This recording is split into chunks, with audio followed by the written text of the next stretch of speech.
我要吹牛一下，我現在大概已經可以硬舉到130公斤。對我來講，厲害，我覺得我非常開心。对，我做深蹲，你知道我一開始深蹲我只能蹲多少？蹲40公斤。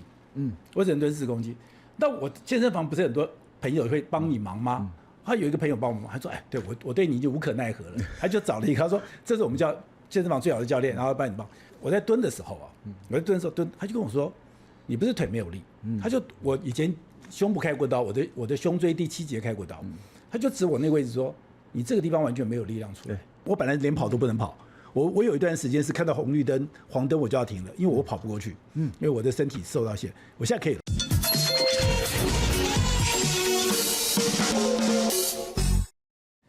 現在人的壽命呢，活得越來越久，你活到了70歲、80歲、90歲、100歲都所在多有。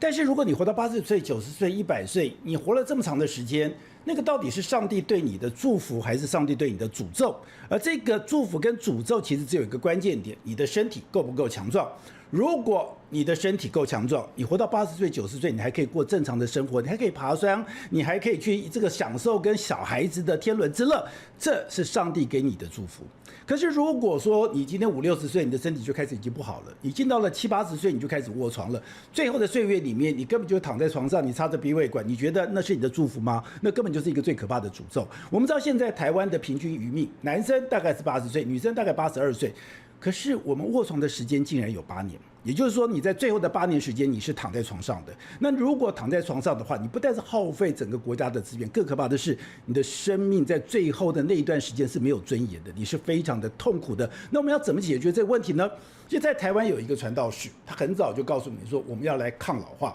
要抗老化就有一個關鍵，就是我們要做阻力訓練，我要強化我的肌肉。過去的人你沒有所謂的肌肉衰竭的問題，因為你可能活到50歲你就過去了，你活到60歲你就過去了，所以你這輩子從來不覺得你的肌肉不夠用。可是當你活到70歲、80歲、90歲的時候，你才發現你的肌肉不夠用。可是到你70歲、80歲，當你要發現肌肉不夠用的時候，你再去努力，可能都已經來不及了。所以現在這個概念在我們的社會裡面已經慢慢的普及出来了，已經慢慢的展開了。那在這中間當然有一個非常關鍵的人物，就是我們今天訪問的何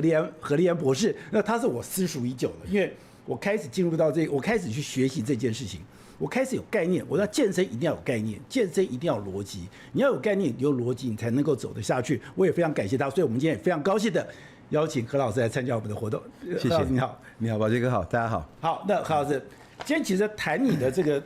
我覺得你是一個傳道士，我覺得你不是一個教練，你是在推廣怎麼讓台灣人更強壯、抗老化，甚至你現在講到台灣要強壯民族，我要面對這個世界的變局，要更強壯。所以我們現在簡單幾本，就是說你的第一本書是抗老化，然後呢是怪獸激勵體能，然後呢怪獸訓練的控制學習，還有它的這個課表。那這個概念是什麼？就是說你要先告訴我說，我要先告訴你，你為什麼要先練習？你為什麼要練阻力？你要練阻力，是因為人已經開始進入長壽的事，然後進入長壽了，我一定要夠強壯，我才可以應付這樣的一個過程。那我覺得很妙的是，抗老化导播我們在看那個畫面哦，那2個是你爸爸媽媽，對，你的爸媽，你是用你爸爸媽媽當成你的學員，對。那真的經過這樣的抗老，像你自己也在做這個過程裡面，真的人類，比如說我已經進到了60歲，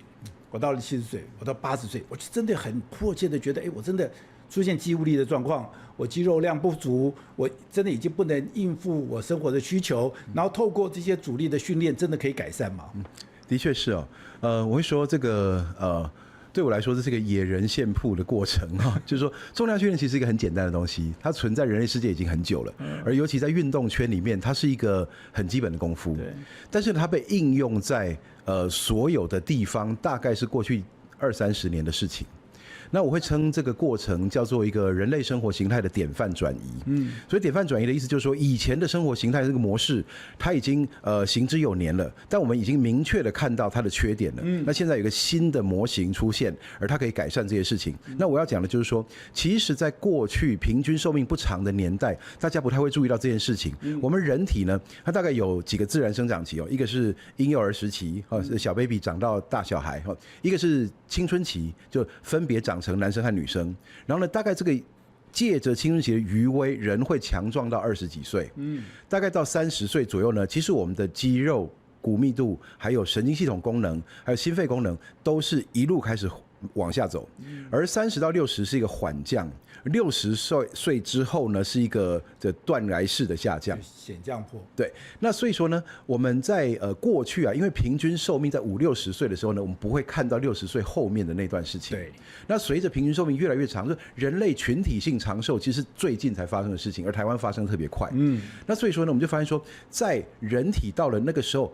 通常你的這個肌肉啊，這些骨密度啊，這些下降的過程當中，其實有很多的慢性病是很容易上升的。所以，我們過去呢的 model 就是說呢，我們等到那些慢性病出現的時候，我們開始治療那些疾病，用藥物啦，用這個療程啦，去控制那些病情，用控制那些症狀。但實際上，早在這些疾病發生之前，你先不要變成這種身體。其實更重要的事情，而這個要回推到變成，其實30歲就應該要趕快開始做訓練。好，那有一個最基本的現象，就是很多人老會要告去開吧，卡到會挺，就是我的膝蓋不舒服。對，膝蓋不舒服，那別人就講，你的膝蓋退化嘛。對。可是按照你們的邏輯，或者說其實現在就知道是，你的膝蓋痛，是因為你的四頭肌不夠強。對，這是一個很常見的原因。你的四頭肌不夠強，你的核心肌不夠強。當然我知道你不喜歡用核心這個詞，就是 OK 的 OK， 就是核心不夠，核心不夠穩定，我的四頭肌不夠強。我有看過一個例子，那一個在台大復健科，然後就是膝蓋不舒服，然後呢，當然你還是要抽水，你還是要打藥，這都該做的做。可是後來當開始就讓，我覺得他們现在很多的復健科醫生也開始讓你做肌力訓練，就開始慢慢做深蹲。可是，一開始深蹲的時候也不能敢讓他真的蹲，就坐個椅子，坐個椅子這樣上下蹲，然後呢扶着椅子蹲，慢慢來的，他狀況居然就改變很多了。是的，所以其實就是說，你看起來好像是你的膝蓋痛，是一個病，对，可是它的根本原因其實是在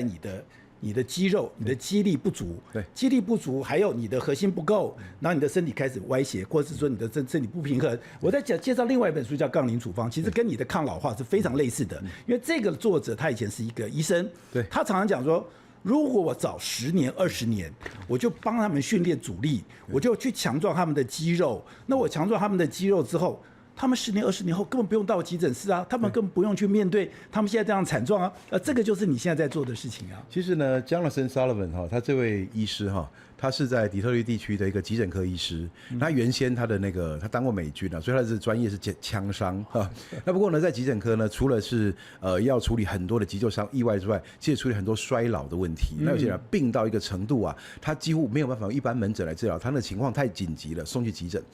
那 Jonathan Sullivan 他處理很多這種病患者之後呢，他發現一件事，他非常希望，因為到了那一步要救他都難度非常高，所以他有一句名言，就是說我非常希望我可以在來得及的時候先遇到這些人，所以他來關了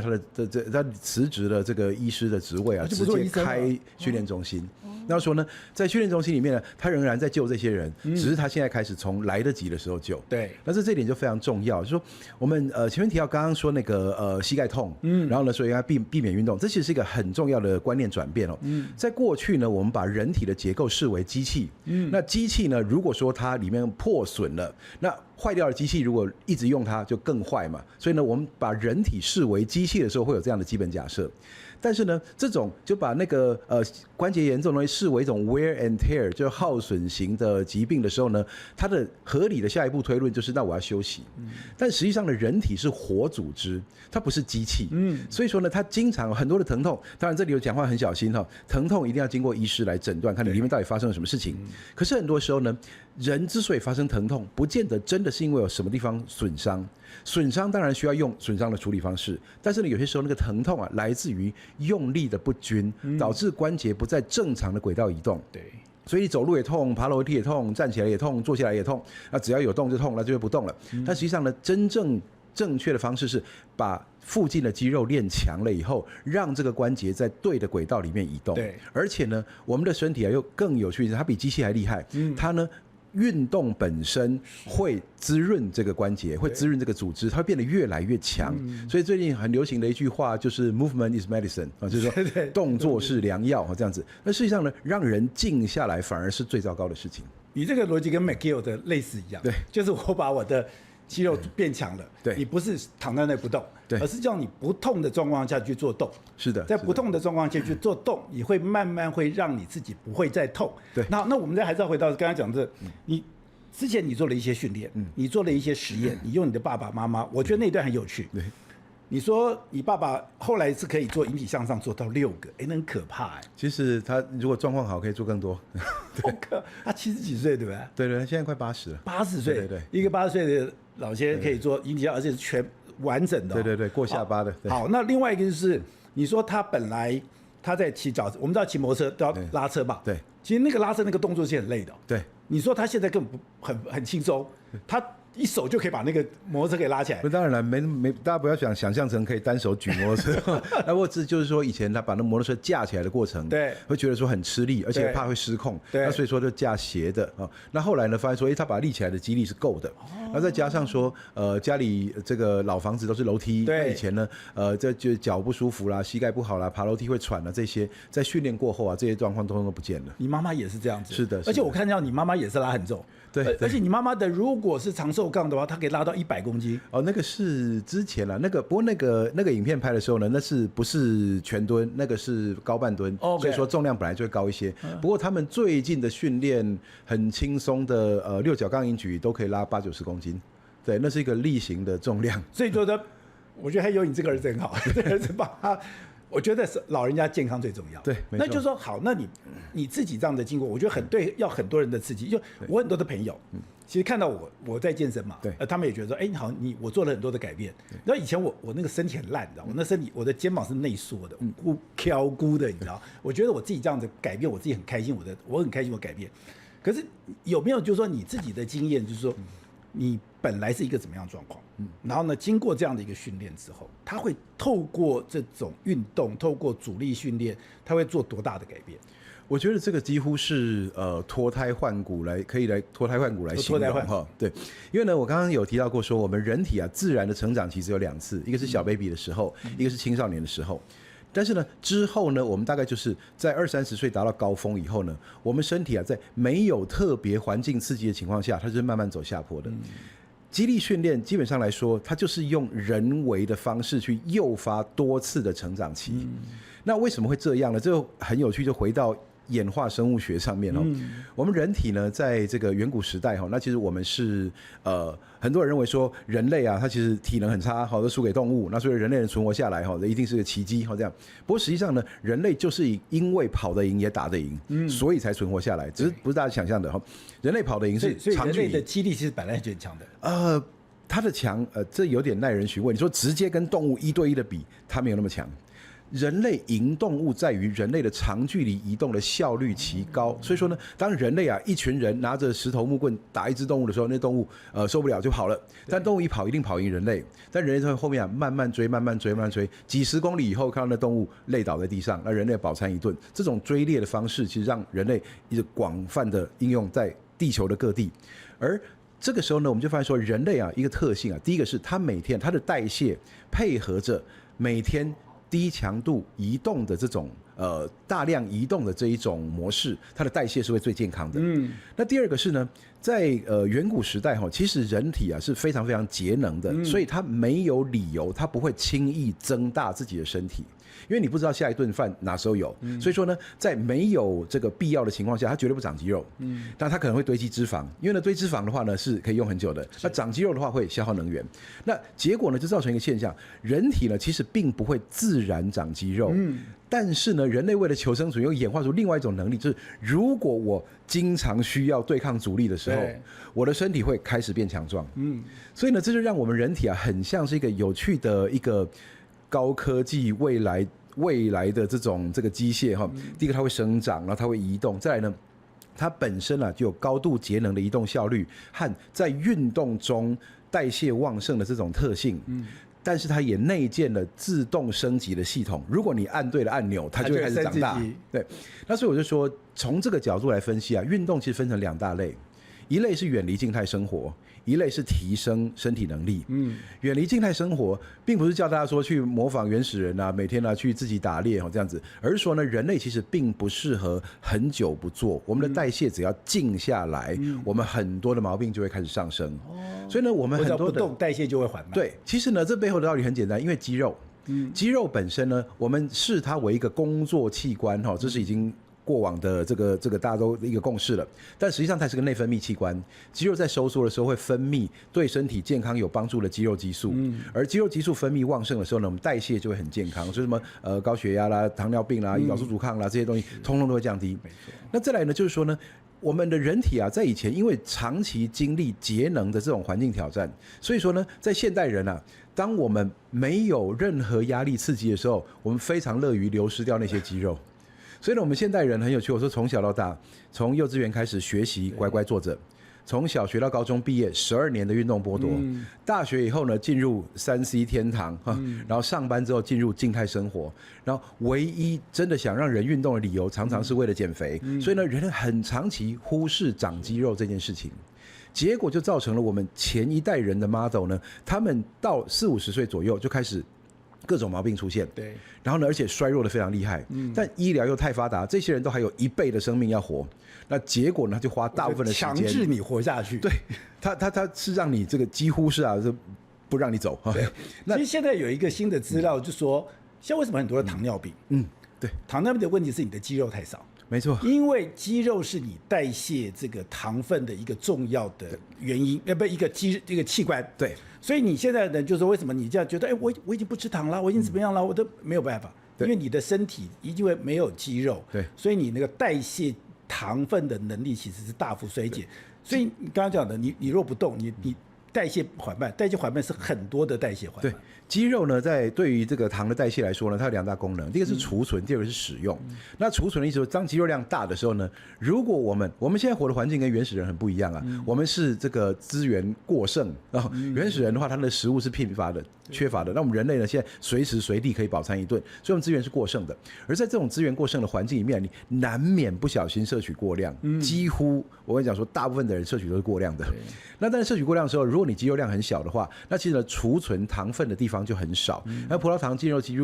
肌肉以後，會堆積成肌肉肝糖，然後以備後續的運動來使用。但如果說呢，你沒什麼肌肉的話，它就不會儲存。那不會儲存的糖類呢，就這樣子飄來飄去，然後最後呢，可能放脂肪啦，然後變肥啦，跑在血液裡面升高血糖，而且不斷刺激胰島素，造成胰島素阻抗。這是第一個。第二個是肌肉在收縮的過程當中，它可以不必經過胰島素就把血糖拉過來使用。那是一個使用這個葡萄糖的一個直接的途徑。所以說呢，等於說當肌肉再收縮的時候，你就已經在降血糖。对。所以呢，當一個人他如果肌肉量很大，然後每天呢又過，他不必每天大家想說每天在跑馬拉松，其實也不用。他的肌肉量很大，他每天只要過了動態生活，盡量不要一天長時間一直坐着，就讓他代謝就開始變健康了。好，那剛剛講到的，接下來就是說，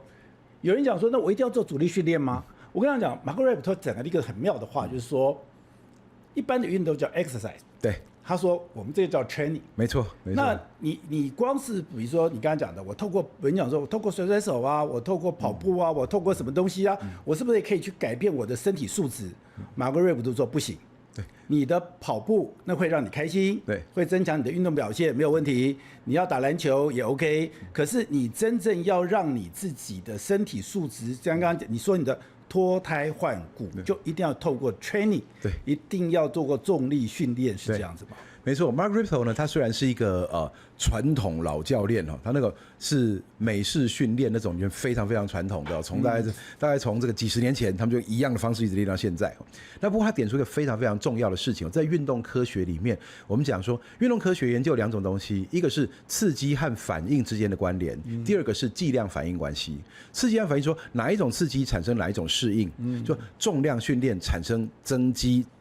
增加骨骼強度，增加這個神經系統徵召能力的這種訊號，而心肺功能的訓練，跑步的訓練，提高心肺刺激，提高動作經濟性，提高組織耐受度這些。那所以呢，我說他其實提到了非常重要一件事情，就是說你要解決問題啊，要對症下藥。如果今天我們面對的問題是這個人的心肺功能不好的話，那跑步是一個很合理的解方。但我們現在看的是肌肉衰退，然後呢骨骼不夠強，然後呢看到神經系統徵召能力越來越弱，這個四肢無法好好的控制。那其實呢，重新啟動這種功能要使用重量訓練，而且非常關鍵哦。在過去，大家很多人在對運動呢有一個誤區哦，認為說只要有在動就是一種運動，對，就甩手啊，動一動就好，跳舞啊。那所以我在我的書裡面寫了一個4個字叫做關鍵閾值。關鍵閾質的意思哦，就是說呢，其實在運動科學裡面啊，你一個刺激，這像醫藥哦，就是說我這個藥物啊，它不是說我吃一顆有一顆的功效，兩顆功效，它不是這種線性的這種關係的，它在某個劑量以下是無效的，某個劑量以上是過量的，這叫關鍵閾值。那肌力要增加，肌肉量要增加，骨密度要提高，神經系統徵召功能要提高，這一些的劑量其實比大家想象的大得多。很多人會說呢，他從不運動到運動，站起來走走路，他覺得腿力有變好。而是的，那是因為原來的 baseline 實在太低了。但是呢，一旦你的身體適應了走路和甩手所需的肌力，你的身體馬上就停了，不再往上適應。所以重量訓練為什麼要使用相同的動作，常年不斷的加重量，甚至裡面很多人不是為了比賽，目的就是為了說，我一樣的動作，我過去只能舉50公斤，現在可以舉70公斤，表示什麼呢？動作沒有改變，表示我的硬體結構是變強的，所以我的肌肉、骨密度還有神經系統徵召的功能，這個軟體的部分也變強了。那就是借由重量訓練去誘發這件事情。而事實上呢，我們從經驗法則回頭看，如果動一動就有效的話，那些已經運動量很大的運動員不會額外還去做重量訓練。可我們現在知道，像職業棒球啦、NBA 啦、美式足球啦這些，他們各有各的重訓方法。對，而他們在場上都不是比舉重的。但他為什麼要壓重量？就是因為他們的本身訓練已經得不到更高的肌肉刺激了，他們仍然必須借重重量訓練來達到這種刺激。而且你剛剛講就是說，當時去獵殺，我想到一個故事，我覺得蠻有趣，就是《天生就會跑》裡面的那個部分。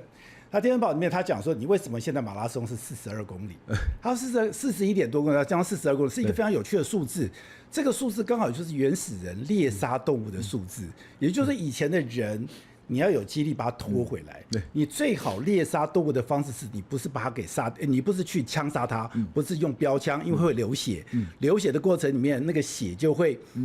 引起其他獵物的這個攻擊。所以你最好是把它跑死。所以以前我們的獵殺是把動物給跑死，跑死等於說我就是你要有很強的，剛剛講我有很強的這個肌力，對，很強的心肺，对，很強的。那我把動物等於說，而且那時候原始人是有能力去判斷我哪一只是我一直要追殺的目標，所以我剛好跑42公里，就算你是羚羊，就算你是牛，你跑到後來你会累死在路上，然後你会沒有任何的傷痕，然後我再把你給拉回來，那你都很難想象原來我們的原始人是這樣子過日子的。對，這很有趣哦。其實我說人類其實帶着很多超能力是一般動物沒有的，像站姿行走，就我們想說。這個脊椎動物大部分是4隻腳走的，那只有人類站起來走，那為什麼呢？因為人類發展出奇特的能力，它站起来走的時候呢，它那個節能的那個效率奇高，所以呢，它移動很長的距離，消耗很少的熱量。我們現在很多人他運動為了消耗熱量，當然我不認為這是一個很有效的做法啊。那不過呢，這個人類的身體的特性就是它可以長距離移動，但仍然消耗很少熱量。那就是因為這樣可以贏過那些動物，把它累垮。而把它累垮了之後呢，我們人類又有肌力。再來呢，人類有一個非常独特的能力，是一般動物沒有的，就是負重行走能力。就是把動物拿着，把动物拖着，就把一頭牛、一頭羊把它扛回来。对，可以長距離做這件事情的動物其實並不多。对，我们會看到說，這個獵豹可能會把動物咬了以後，然後呢掛到樹上去慢慢吃哈。它可能會短距離移動這東西，它要非常長距離的，好幾個人拖着一隻動物這樣走非常遠，其實也只有人類做得到。因為什麼？因為這一種能力，它需要你用2隻腳行走，对，那空出來的手是有力量的。所以我們現在其實很多的運動訓練法就是順着人的這些本領去發展出來的。像負重行走本身就是一個我們很重要的一個訓練課程。原來就是以前人類為什麼會跑，是因為我們要獵殺動物。對，我為什麼要能夠負重，是因為我要把這些東西，我要把這個獵物，那個幾百斤是啊，我要能夠把它扛回來。对，那扛回來其實另外一個就是，我覺得一個是大家會講，為什麼要做負重？我覺得剛剛有2個很明顯的對比。一個是我們小時候看到超人，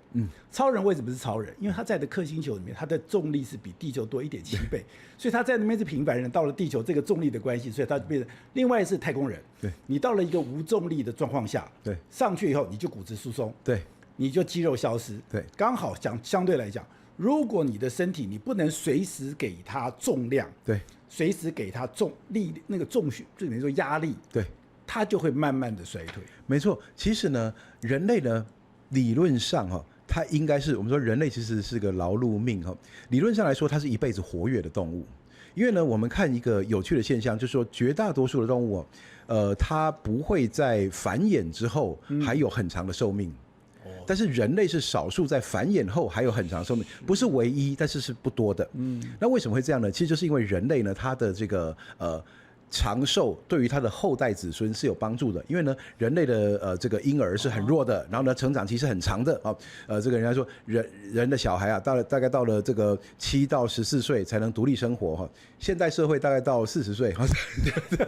那所以說呢，長輩越來越重要哈。那不過在演化上呢，長輩不是用房產或是信託來庇佑子孫的，他是用體能在照顧的。其實4歲以前都要這個長輩照顧。對，那所以說呢，其實呢，有到60、70歲，古人啊，他因為那個環境不佳，所以說活到老很困難。但是呢，一旦他活到老的時候，其實人類是有那個潛力，仍然保持強壯而活躍的。他甚至可能要領導戰鬥。那所以說呢，在這種情況下，我們現代人的生活其實非常不健康。為什麼？我們剛剛講說，小時候在學校12年的運動剝奪，然後到了大學進入3C 天堂，然後到了上班以後呢，開始呢每天的沒日沒夜的靜態生活，承受那種靜態生活壓力，長達幾十年過後，為了換得一個更靜態的退休，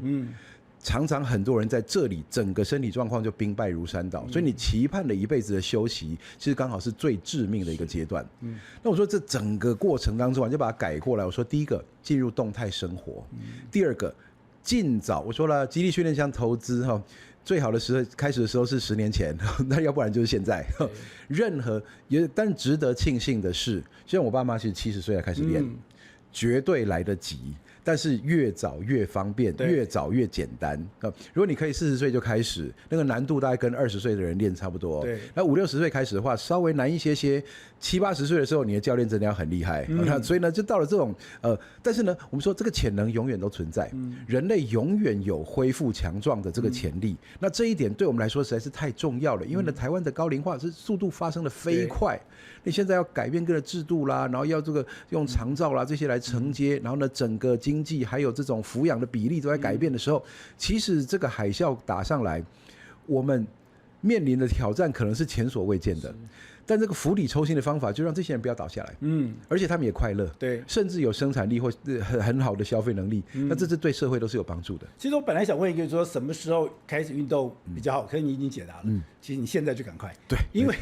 你現在不要，你明天就會更麻煩。沒錯，因為我在健身房裡面，我是有請教練的，那我也看到我的教練，我跟他聊過，他說。你比如說像我已經比較晚了，因為我大概50幾歲開始練，我已經有很多東西的姿勢已經沒有辦法做到非常標準。然後呢，他說如果你今天是70歲，那就真的非常辛苦，因為比如說你要做，比如說我們講的背槓，背槓你就覺得很簡單嘛，不行，如果你的肩胛骨不夠寬，你是內縮的，對，你根本不可能背槓，對，你就只能用長壽槓，对。可是長壽槓我覺得不知道為什麼，我覺得那個對我的壓迫感很重。那比如說你做硬舉，你硬舉如果說我現在還可以做硬舉，然後我現在做硬舉，那我在硬舉裡面，如果我現在看說他也很多的學生，很多學生也不能做硬舉了，所以你其實是有一個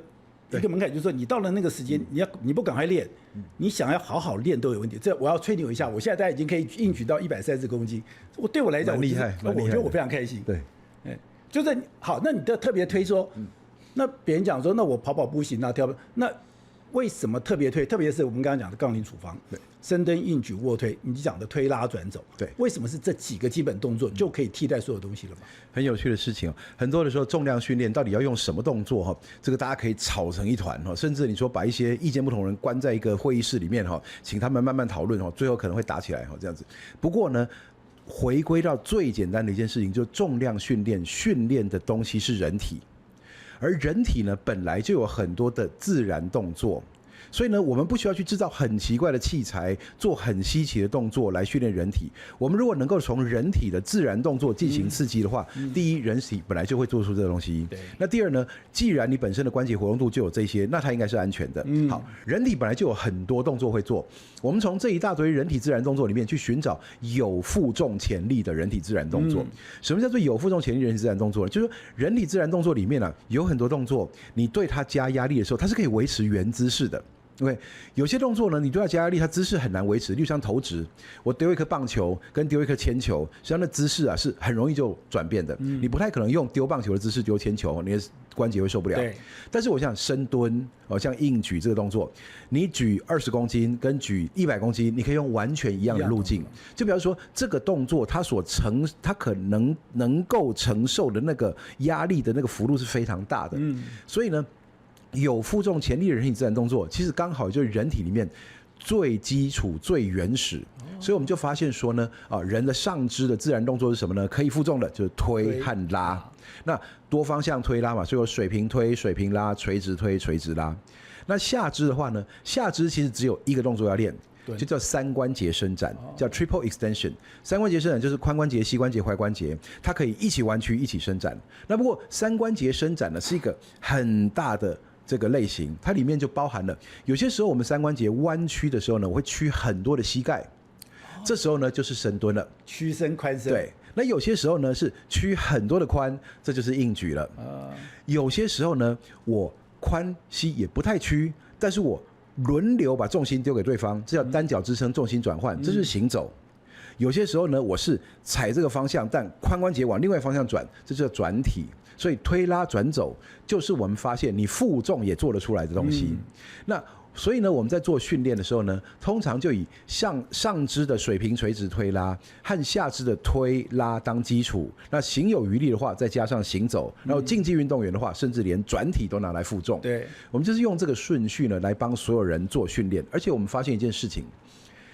其實我們要訓練的是人體。所以我們要訓練的是人體的有負重潛力的人體自然動作。所以今天這個動作呢，它是用直槓做，是用特殊槓做，是用沙包做，是用滾木做，其實都是一樣的，就是加重量，只要能夠加重量。那就是說呢，那個很有趣的一件事情就發現了，這裡展開了一個肌力訓練裡面很重要的觀念，叫進退階系統。進退階系統的意思就是說，假設我現在我要做的這個動作，可是我的關節活動度不允許。而且有一些長輩，他的關節活動度的缺陷已經是永久性的。這個時候呢，他沒有辦法做出標準動作的時候，他大可直接做退階動作，而且仍然負很重。因為呢，雖然說我們講說背蹲舉，你一定要有足夠的肩關節活動度，要不然的話呢，肩關節壓力太大，引發胸椎、腰椎代償，姿勢就會跑掉，甚至可能會鎖住髖關節，蹲不下去啊。這種反射回饋相鄰代償，人體非常奇妙的這種動作控制的潛意識的這種流程呢，其實常常會把一個動作弄得歪七扭八。但如果說我們可以直接繞開這個動作本身的限制，直接讓它進行退階訓練。比方說有一個人肩關節活動度不足，那就用 SSB。我剛說這個長壽槓會不舒服，其實長壽槓很多種版本。我們為了適應所有的身材，我們每一個場館都有一大堆不同的長壽槓。你背這一支不舒服，你就換一支，你一定換得到你要的，這樣子。那甚至有火星槓啦，這整個彎的哈，然後或者是有蜘蛛槓啦，那重量是下降的這些。那所以說找來找去啊，因為每個人肩膀長的形狀不一樣。所以呢，那個長壽槓需要的墊肩，有的剛好壓在斜方肌上面，有的剛好壓在肩峰上面，而且不舒服。但是呢，你如果找一個寬度剛好、曲度也剛好的話，那其實通常可以解決的問題。對，這就是我用長壽槓的關鍵，就是說，我覺得沒有剛剛好，那用那個直槓就簡單。長壽槓如果不合身的時候，難度會變高的，对，因為你一直去撐住它那裡，一直撐不到地方，所以呢才會需要說現在有大長壽、小長壽，所以要不同的 size。对。那有這樣的這種觀念之後，你就發現了幾乎沒有人不能訓練。我說基本上來說了，還能走路的人都能做重訓。对，那像膝關節活動度不足，你可以做向上蹲，箱子高一點，高半蹲就好。那髖關節不足，活動度不足的話，可以硬舉沒辦法拉，你可以改成6角槓硬舉，這樣子稍微微調一點就可以繼續鍛鍊，而通常可以達到相同的肌群。是，那這個時候呢，我們就發現說，其實肌力訓練它可以是一個很多元的，所以我們才做一個多元強壯的觀念。那就像以前大家講說，你體力好不好，所有人都問你5000公尺跑多快。那也就是說，這個你肌力強不強，每個人都想知道你深蹲或硬舉是多少。那實際上呢，我們深蹲啦、握把蹲，有這個長壽槓的深蹲啦，有6角槓硬舉啦，滾木槓的硬舉，有大沙包和推雪橇、拉雪橇、負重行走。其實每一個人都可以找到他能強壯的東西。那用這個方法呢，你只要找到，你就摸到開關了。對，就接下來就一直按，对，一直按人就一直變強壯。是，這是肌力訓練。好，那你這個就像 Dan Jones，其實我也很喜歡 Dan Jones，他也是我的 mentor， 我很喜歡，而且他喜歡講幹話，我超愛他講幹話。他學神學的，他很多故事可以說。對，他很多幹話，他很多邏輯，我覺得很好笑。好，他基本上就是講說，你的第一個是你的姿勢，就像你剛才講的深蹲、硬舉、臥推，他講說深蹲，推拉蹲，對，髖關節、髖屈伸、走，然後跟地板，他特別強調你在地板要滾來滾去的。對，他喜歡翻滾，他非常翻滾。然後呢，那你要等於說基本姿勢，所以我们剛才講你要重視基本姿勢，所以你要懂得怎麼蹲。對，他講得很妙哦，他說我蹲了幾萬次，可是我還是在學我怎麼蹲。那我看到你，他也講了一個東西，我一直聽不懂。我一直看到你在做高腳杯深蹲，對，我才懂他講什麼。他講說，什麼叫高腳杯深蹲？真正標準的姿勢就是把你的屁股插到兩腿之間。對，我一直在想那什麼東西？什麼叫做高腳杯深蹲？把屁股插在兩腿之間？你那個姿勢標準。如果你有興趣，你就去看何老師的那個高腳杯深蹲，我覺得真的是超標準。那真的是把臀部插在你的兩腿之間，对，那非常非常的穩定。可是第二個問題來了，我知道我要基本動作，我知道我要劑量，就是講的劑量就是我要次數、組數，對，然後最後才是去強調我的重量，重量其實應該放在最後面，你不要去盲目的追求大重量，沒錯。可是麻煩在這裡啊，我自己以前沒有找教練的時候，我蹲了半天，我不知道怎麼蹲，我是一直找到我的教練，我才知道怎麼蹲，不然我看書、我看影片，我都不知道，為什麼呢？因為我本來在蹲，我做深蹲，你知道我一開始深蹲我只能蹲多少？蹲40公斤，我只能蹲40公斤。那我健身房不是很多朋友會幫你忙嗎？他有一個朋友幫我忙，他說：“哎，對我對你已經無可奈何了。”他就找了一個，他說：“這是我們健身房最好的教練，然後幫你幫。”我覺得很妙是，我在蹲的時候啊，我在蹲的時候蹲，他就跟我說：“你不是腿沒有力。”我以前胸部開過刀，我的胸椎第7節開過刀，他就指我那個位置說：“你這個地方完全沒有力量出來，完全沒有力量出來。”那我就說，我的胸椎沒有力，跟我深蹲有什麼關係？他說，因為如果你的蹲，你的上背沒有扛住，你上背沒有扛住，你的肩關節跟你的髖關節會鎖住。對，沒錯。當你的肩關節跟髖關節鎖住了以後，你的身體就會告訴保護自己，叫你不要動。沒錯。那我就覺得我恍然大悟，我就恍然大悟說原來一個簡單的深蹲有這麼多的學問，原來深蹲不是腿，而是他身上80%的肌肉都在使用，包括像我剛剛做的那個硬舉，硬舉就是你怎麼樣子去啟動你的髖，把你的屁股要塞進去，你的臀部要保持你的脊椎的那個平衡。我的意思說，如果我是一個一般人，我怎麼去學這些東西嘞？你剛剛講的一個觀念很重要。這我們把它用8個字來形容，叫做中軸穩定，四肢發力。對，那就是說，中軸穩定，四肢發力是所有人體自然動作要拿來負重的一個最重要的前提。那為什麼會這樣子呢？其實道理很簡單，就是人是極少數站起來脊椎動物嘛。那脊椎動物本身的豎起來的脊椎，它是沒有承重能力的，因為它太多節，它太多的活動度。那所以說呢，我們的脊椎骨啊，其實本身依賴好幾個不同的機制去幫自己穩定。那一個就是脊椎骨本身的一個結構，它其實一層靠一層，就有一個小小的支撐面，但那個非常弱。第二個呢是很多肌肉橫七豎八朝各個方向拉住它的牽拉結構，但是這些也很弱，因為呢，當我們人向前傾斜的時候，是牽拉結構拉太遠。最後一個就是我們的體腔內壓去撐住它。那為什麼撐住脊椎骨對於發力那麼重要？你剛剛提到一件事情，當脊椎不穩的時候，肩關節和髖關節會鎖住。對，這個現象很多人無法理解，但實際上是相當簡單。就是說呢，我們脊椎骨旁邊通過了人體的最重要的脊椎神經鎖，然後呢是往四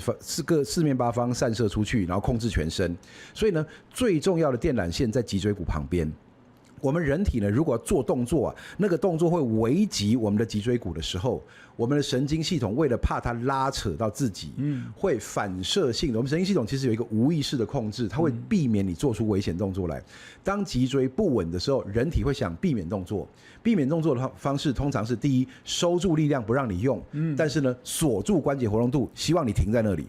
所以說才會變得僵硬而無力。對，所以很多人在不知道要用呼吸法來保護脊椎，再來發力的情況下，試着去做重量訓練，結果就造成一個現象，就是他們的動作奇怪，明明沒有負重的時候，關節活動度看起來還 OK 哦，然後但是呢，一背起重量來，整個人縮成一團，然後蹲不下去，而且又沒力量，可能硬是蹲下去之後站不起來。对，完全可以理解。那像這種，所以回到剛剛講的，為什麼這個 Goblet Squat 高腳杯深蹲，或我們講酒杯式深蹲，會是一個這麼重要的基本訓練？為什麼 Goblet Squat 捧起這個重量來的時候，人可以蹲得特別低呢？因為這個動作非常巧妙，據說是 Dan John 他自己發明的。這個重量非常的巧妙，這動作非常巧妙。你捧起重量的時候呢，當人的手出力捧一個重量，理論上來說，練蹲腿可以拿的重量是非常重的，但我們用2隻手去捧一個重量，就像是重量被我們的手的力量給限制了，所以它對壓腿來說強度是降低的。但它真正厲害的地方在於，你捧起重量的時候呢，人会不由自主的肚子會出力哦，而肚子一出力，核心穩定性上升，脊椎穩定性提高，髖關節活動度就會被釋放，而且下肢的肌力也會被釋放。对，所以我們發現說呢，很多蹲不下去的人，捧起酒杯蹲下去，髖關節瞬間蹲得又深又直。對，所以你說呢，那個他說剛剛承蒙您誇獎我那蹲姿漂亮，其實因為那個姿勢，那個動作本來就特別容易蹲得低。因為重量在前面有一個平衡，重點是你的背要挺得特別直。對，因為呢，我手上拿的非常重，讓我可以往後靠，不怕跌倒。對，那其實是一個小技巧。如果拿輕，我就沒辦法那麼漂亮了。因为Dan就是很妙，他說他在訓，因為他是橄欖球的教練，橄欖球的基地教練。對，他說他不是隨便讓他的學生練背槓，他說那個很危險，有時候不小心就傷到。他的所有的基本動作都是從這個高腳杯，對，高腳杯開始做起來的。那高腳杯開始做起來以後，他開始去讓他的整個肌肉，就像講，他的就是講人的最基本動作推、拉、轉，好這東西。好，那你剛才講的另外一個核心就是說，這也是我看你講的，我才知道核心對不是核心，因為你開始會對核心有點 confuse。對，我們小時候就核心就是做仰臥起坐，就腹肌。對，一做仰臥起坐，我要說6塊肌。對對對。可是這是不對的。對，McGill 就講，你要把你的腰搞壞掉，你就做仰臥起坐。那我看你的影片跟看你的文章裡面，因為我的胸腔我有保護，對，我的髖關節是最大的肌肉群，對，髖關節保護，可是剛好腰這一塊是沒有保護，沒錯沒錯。所以你要想我記得你的形容說，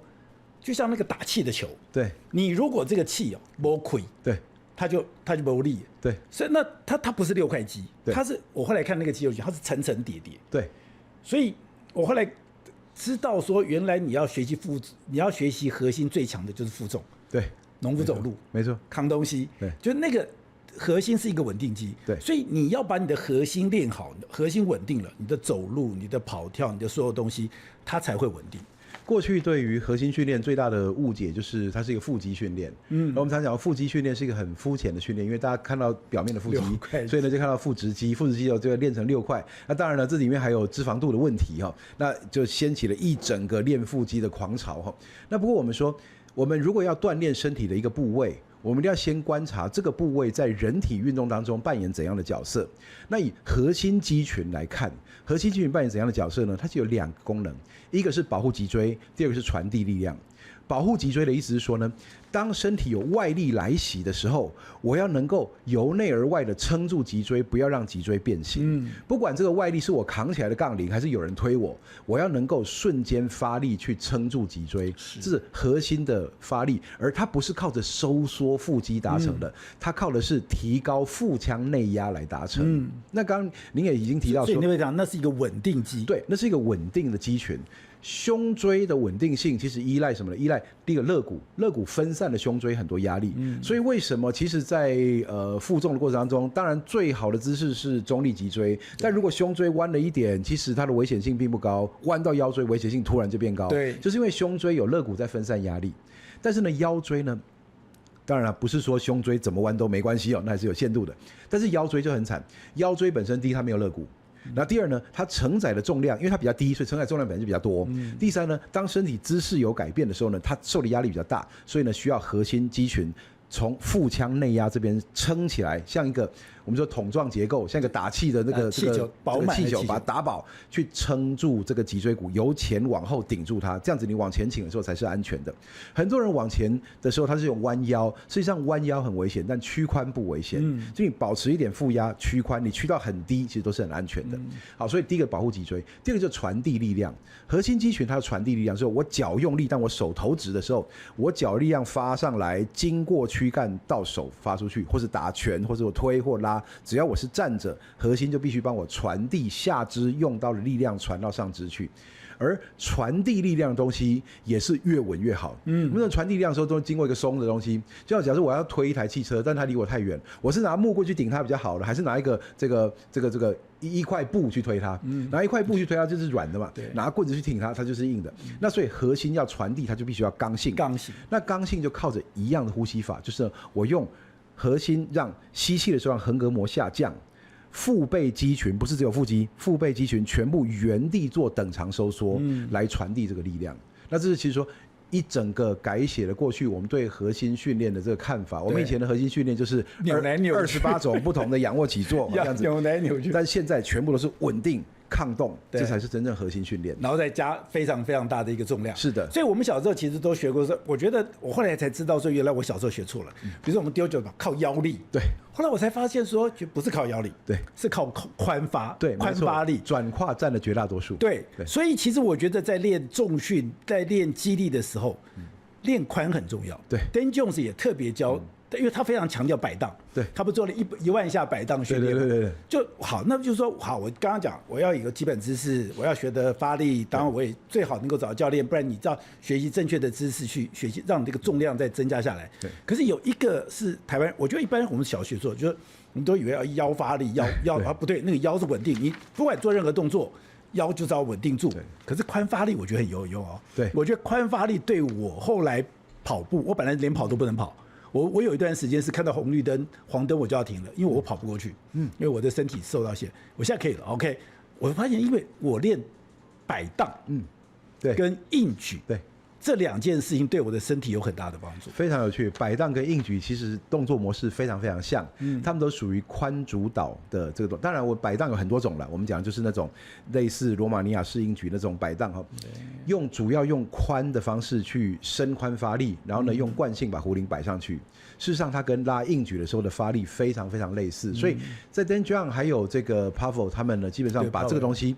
當成互補的訓練，就是練硬舉的人練擺盪，練擺盪的人要練硬舉。那髖呢，其實是髖主導動作，其實是一個非常非常有力量的東西。在過去啊，我們看到很多，例如不管是這個公共安全啊、職場的安全的這些，他們會建議說，如果有重物在地上的時候呢，他說 use your legs, not your back， 就是蹲下來搬哈，不要彎腰去搬。這個建議其實有點怪，為什麼呢？因為人蹲下來的時候呢，不太容易搬前面的重量，人蹲下來的時候很容易頂後面的重量，所以深蹲把槓背後面。好，那當然了，你要抱在前面，那個槓也必須非常靠近你。但是今天這個紙箱離你很遠的時候，蹲下來搬力量是很弱的。但如果站着搬的時候，很多人又會彎曲脊椎骨去拉，這時候就第一個破壞中軸穩定性，第二呢就是核心無力，然後第二個要發力的時候呢，又要你腳基本上是站直的，只好用背再拉回來，那簡直是災難。那又像掉，對，這個要閃到腰最快就是這樣。像掉，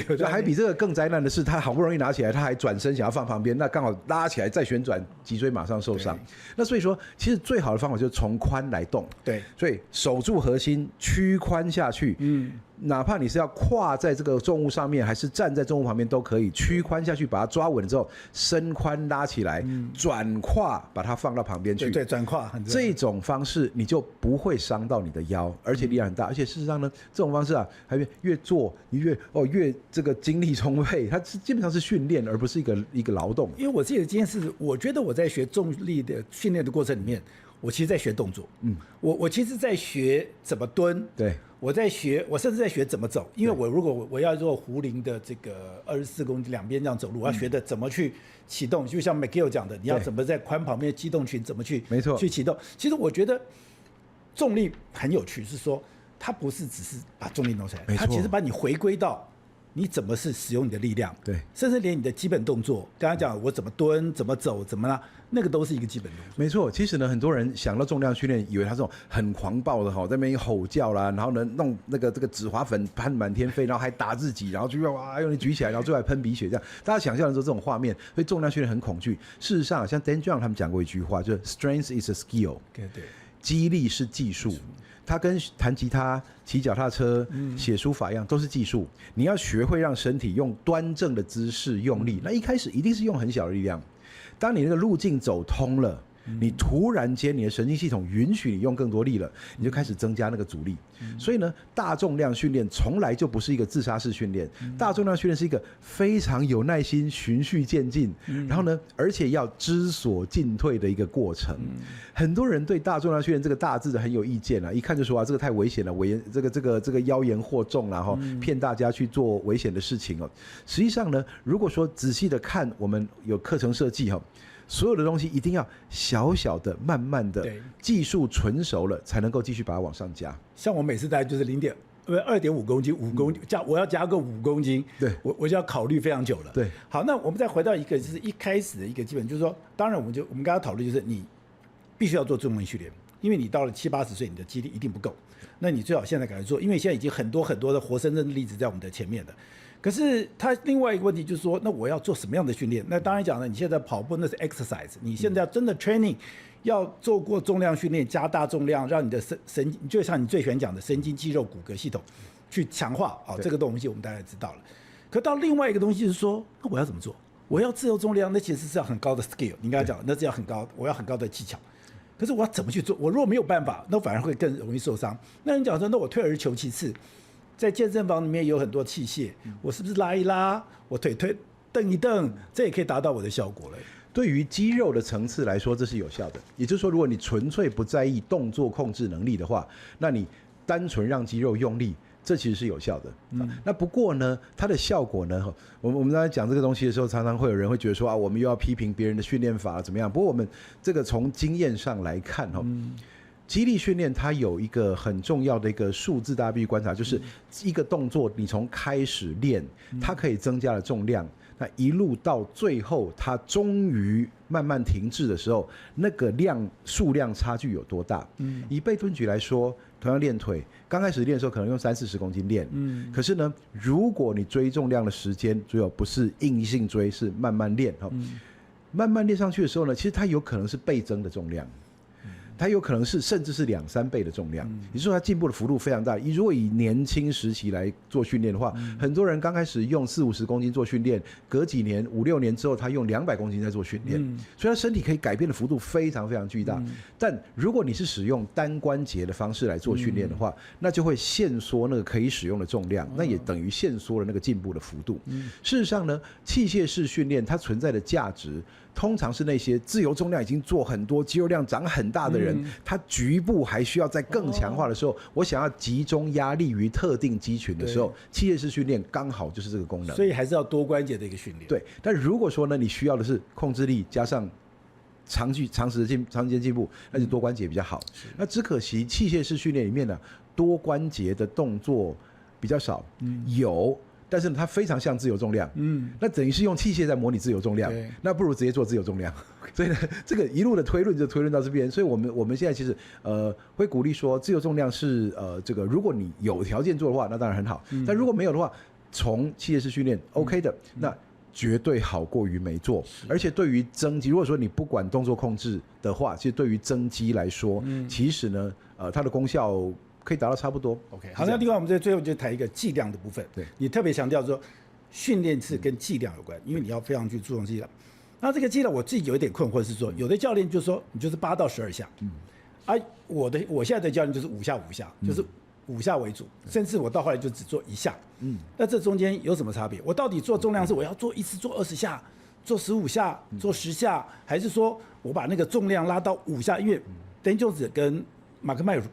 瑞普托都說，對，5×5是一個最好的，最好他們所有實驗裡面最好的增肌的效果。我们可以這樣說哈，重量訓練呢，它從這個沒有重量到你的最大重量哈，我們可以把它說0到100%。肌力訓練的它的這個有效的重量強度區，其實它區分啊，它分成高中低3塊，而高中低這3塊呢，並不是把100%切成等長的3塊，33%，然後後面的67%，然後後面的33%，不是的，它全部都在最上面的33%的這个35%來區分。也是簡單來講，85%以上叫做高強度區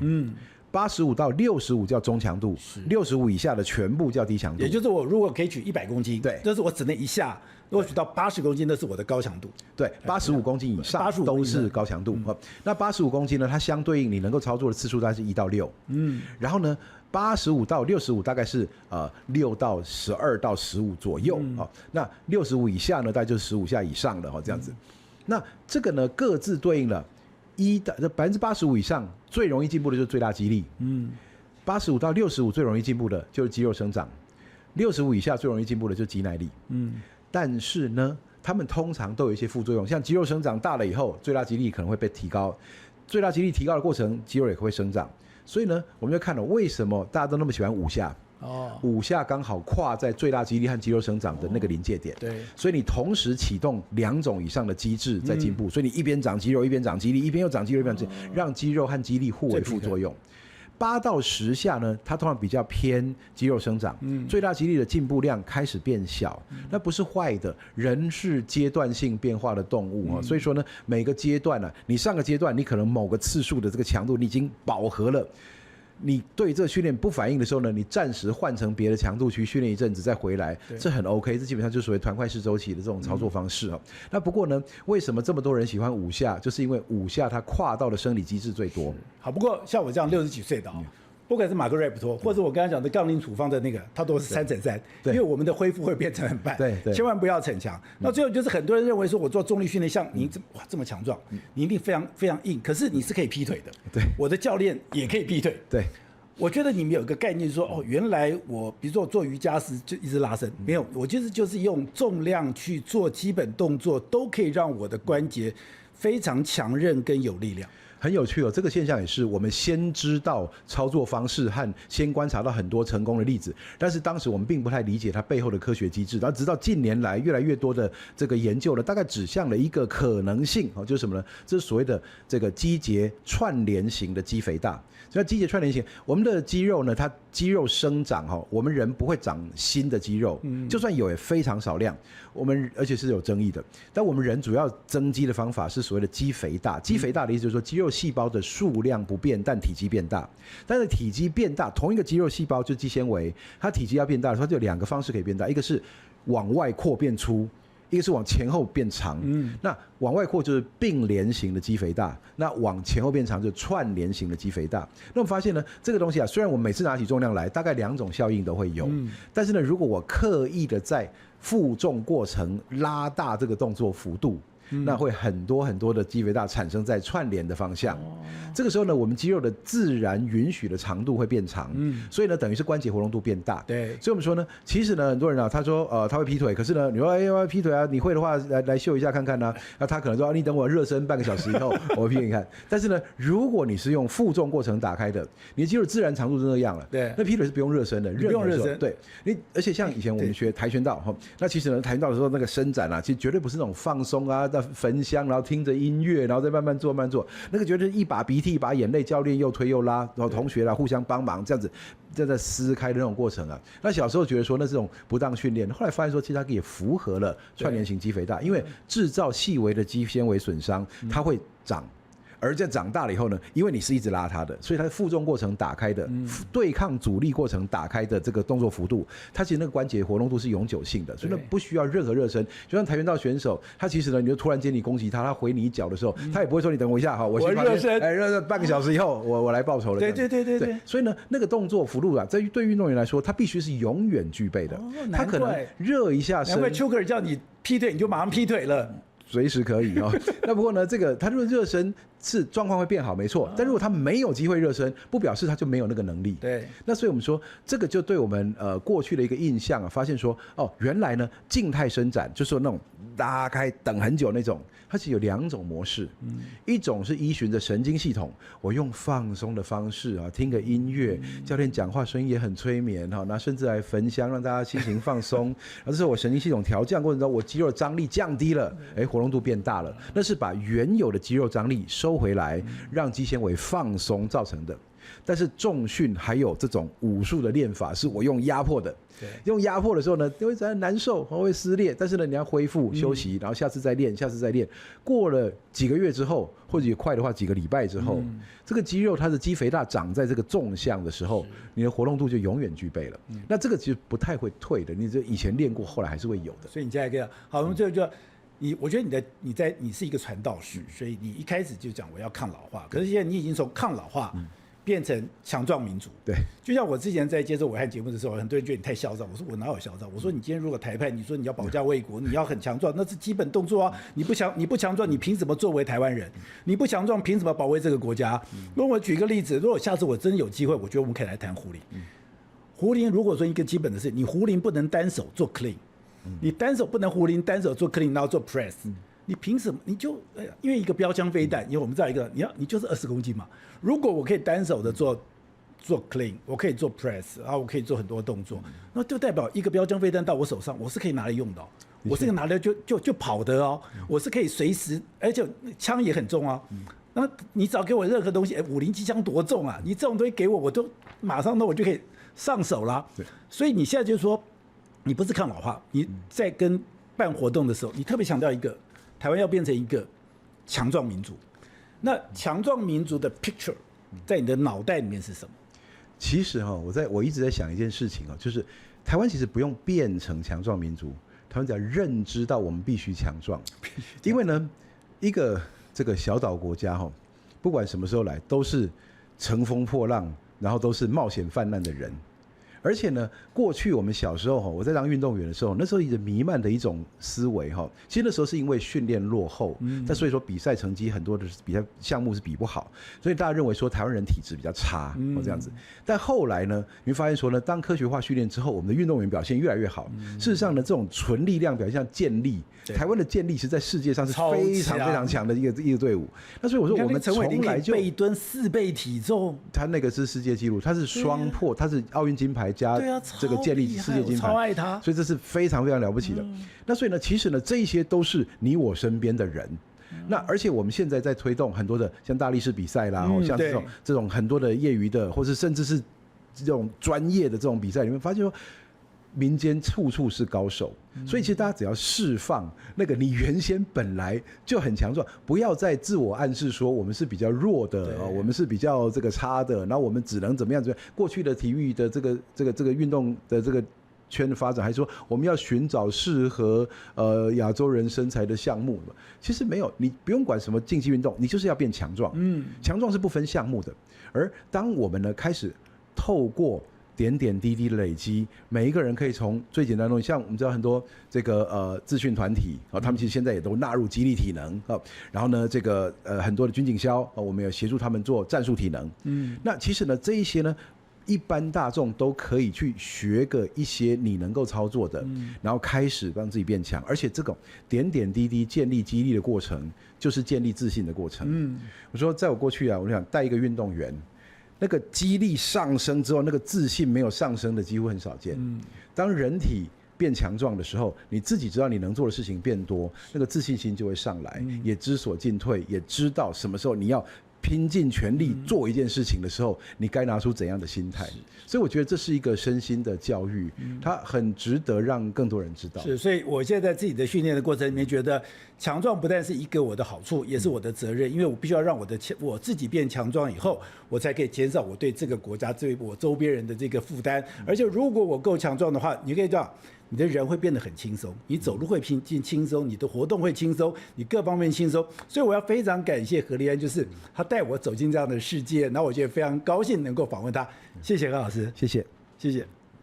電視看不到的獨家內容，鎖定 YT 寶傑怎麼說，每週3、4晚間6點獨家上線，按讚、訂閱、開啟小鈴鐺，加入會員按下超級感謝，聽聽寶傑怎麼說。